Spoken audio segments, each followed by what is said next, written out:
আসসালামু আলাইকুম। আমি মোহাম্মদ মেহেদী হাসান মুজাহিদ, পড়াশোনা করছি banking and insurance department, Dhaka ইউনিভার্সিটির 22-23 সেশন এবং আবাসিক ছাত্র শেখ মুজিবুর রহমান হল। আমার দেশের বাড়ি সাতক্ষীরাতে, সাতক্ষীরা ছোট্ট উপজেলা কলারোয়া।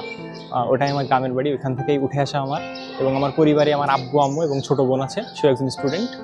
তো আমি যখন প্রথম ঢাকাতে আসি বা ঢাকা বিশ্ববিদ্যালয়ে চান্স পাওয়ার পরে টোটাল এনভায়রনমেন্টটা বা পড়াশোনা বা এডুকেশনাল কস্ট বলি যে, বা আমাদের যে থাকা খাওয়া যে হিউজ একটা কস্টের ব্যাপার, যেহেতু ঢাকা শহরটা অনেক বেশি কস্ট। তো সেক্ষেত্রে প্রথমে একটু সমস্যা হচ্ছিল আমার পরিবারের জন্য এবং আমার নিজের জন্য। তো তখন আমি টিউশন করাতাম, বা টিউশনের জন্য হলেও যে পড়াশোনার যে একটা গ্যাপ থাকে বা গাফিলতি থাকে, তো তখন তারপরে এবং আমার আব্বু অসুস্থ ছিল, তো মাঝে উনি অনেকদিন অসুস্থ থাকার কারণে একটু ফিনান্সিয়ালি ডিজেবল হয়ে গেছিলাম। দেন আমার হলেরই এক বড় ভাই মুজাহিদ ভাই, ওনার থ্রুতে স্বপ্নযাত্রা সম্পর্কে জানতে পারি এবং উনি আমাকে রেকমেন্ড করছিল। এবং তারপর এবছর 2025 সালের জানুয়ারি থেকে আমি স্কলারশিপটা পাই স্বপ্নযাত্রার।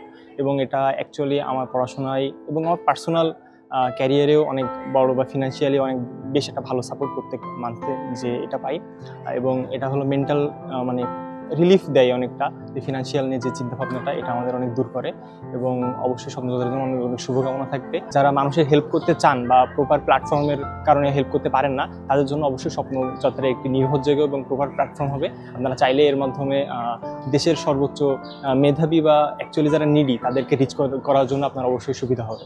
এবং ফিউচারে আল্লাহর রহমত হলে আমি যখন একটু বেটার পজিশনে যাব বা আমার স্বপ্ন দেখে যখন এগিয়ে যেতে পারবো, আমিও চেষ্টা করব আমার মতন, যখন আমি স্টুডেন্ট অবস্থায় যেমন ফিনান্সিয়ালি ক্রাইসিসে পড়ছি, আমার যখন ছোটো ভাই বোনরা যখন ক্রাইসিসে পড়বে, অবশ্যই আমি এগিয়ে আসবো এবং আমি আমার এলাকা এবং আমার ইউনিভার্সিটি বা আরও অন্য অন্য জেলার আমার যেসব জুনিয়ররা থাকবে, তাদের ফিনান্সিয়াল বেটারমেন্টে অবশ্যই সর্বোচ্চ কাজ করার চেষ্টা করবো ইনশাআল্লাহ।